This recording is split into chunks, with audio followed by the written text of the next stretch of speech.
All right, continuing on with the video. I finally got a haircut, shaved, feels good. Still got my nice comfortable snap-on Carhartt coat on. But previously I mentioned that I was going to do a little bit something different with this saw. And what I meant is I was going to put a high volume oiler on there that I learned about from commenting back and forth with Brian Two Bears. He's got a lot of milling videos out there. He knows what he's doing. And he did a video on the high volume oil pump. But plans have changed right now to keep the price point down on the saw. I talked with the gentleman that's interested in the saw, and we're going to do that addition a little bit later on. So we're going to get this up and running. We're going to continue over there. I'm not sure whether I'm going to show all the disassembly or not, but we're heading over to the saw, and we'll continue on. Do something a little bit different with this saw, and what I was really going to do after watching some videos and commenting back and forth with Brian Two Bears, he's done quite a bit of milling. He's got some milling videos.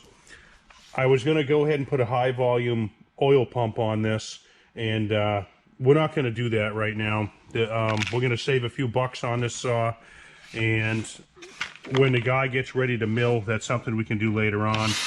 And also, I don't really have anything to compare it to because I only have my 660R that I built, and all I'm doing is cutting cordwood off a pile. So it'll be kind of interesting when he gets into milling with this saw.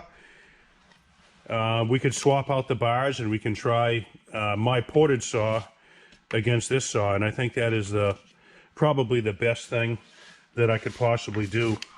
So we'll continue with the disassembly on this saw. I'm not going to bore you to death. We'll try and get the fuel tank off it and get this thing split apart. And I really haven't had the opportunity. I have all the tools, but I have never replaced bearings in the saws because the saws that I have never really needed them. I bought all the stuff for a bunch of 10mm 044s that I purchased, and so this is going to be good. I've been looking forward to doing this, and we're going to pull these grommets out so we can get the fuel tank off here. Ow! Yeah, should have taken that off. It will.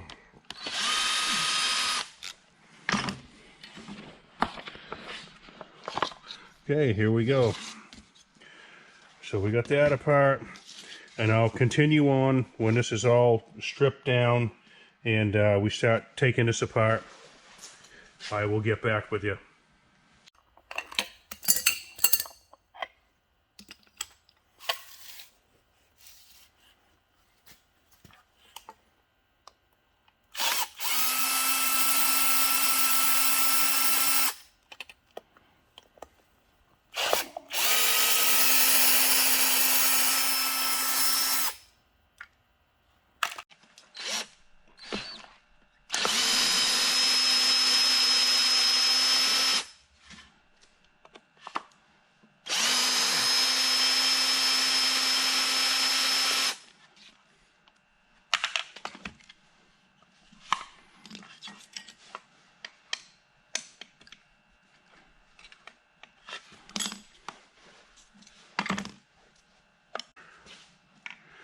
My case splitter, hang on, here it is. Now originally I've only tried this on the 044 cases, and I had a little bit of a hard time putting this on there, but it does fit. The crank's a tad bigger, it does spring on there. Okay, there we go. This is what I have. There's many different ways to do it, and I did have to when I practiced just the guide pins, I did push those out a little bit with a punch, but we'll see what this one does. See how this works. Okay, go easy, you don't want to break anything. Okay, hold on. All right, you could go ahead and warm this, whatever you want. Everybody's got their own way. But all I did is give it a little tap under here. So we're going here. It's coming apart. Just keep in mind, keep your distances here. I didn't do it too well, but see that? You don't want to take it apart too uneven. Okay.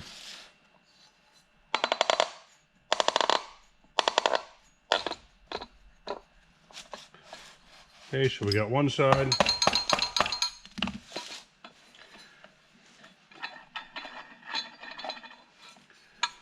Get off of here.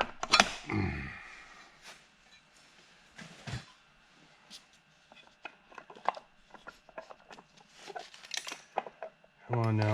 Oh, there we go. There's the bearing come apart. The cage. Totally expected. That's why we're in here. If you can see the parts there, the plastic cage on the bearings let go. It's alright. That's why we're doing this. Okay, if I had a rag, I'd clean that up, but I'm not going to do that right now. Okay, let's get the other side apart here.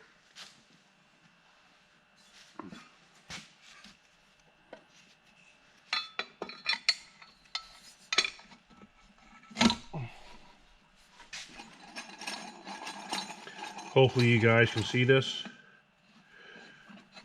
And press this out of here. Oh, there we go. You could warm it. It'd probably not be a bad idea to warm that and just keep stuff just so it moves nice and easy. But I didn't on this one, like I say. This is really the first time that I'm actually going to change bearings on a saw, because the other saws that I have didn't really need it. So anyhow, so that's getting it apart.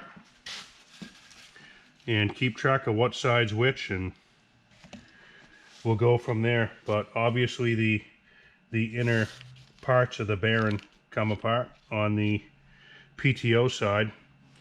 And again, that's why we're here. Alright, thanks for watching, guys. Alright, obviously you could just bang this bearing out with a socket if you had sockets. I just happen to have a press. And it's not a very fancy press, but I'm going to use that. And I'm going to end up, I'll pump this by hand so I know how much pressure I have on it. And it shouldn't take much.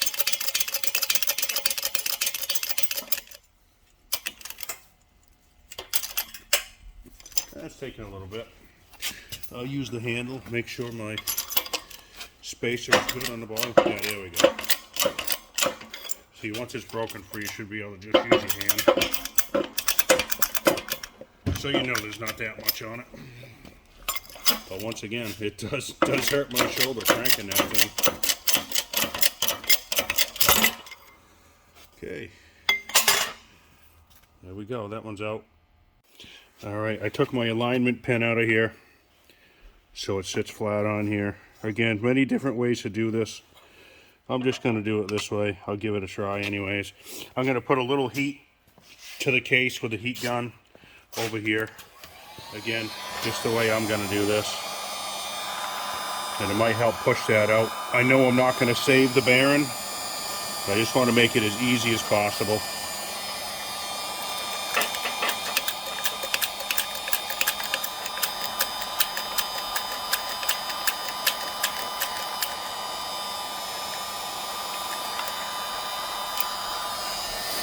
Give it a minute here.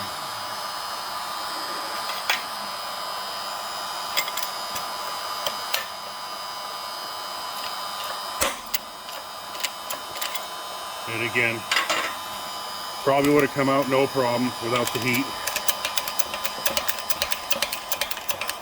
But anytime you push from obviously a center of a bearing like that, you could just blow the ball bearings out of it and still have the race still left in there. So all right, so that one's done.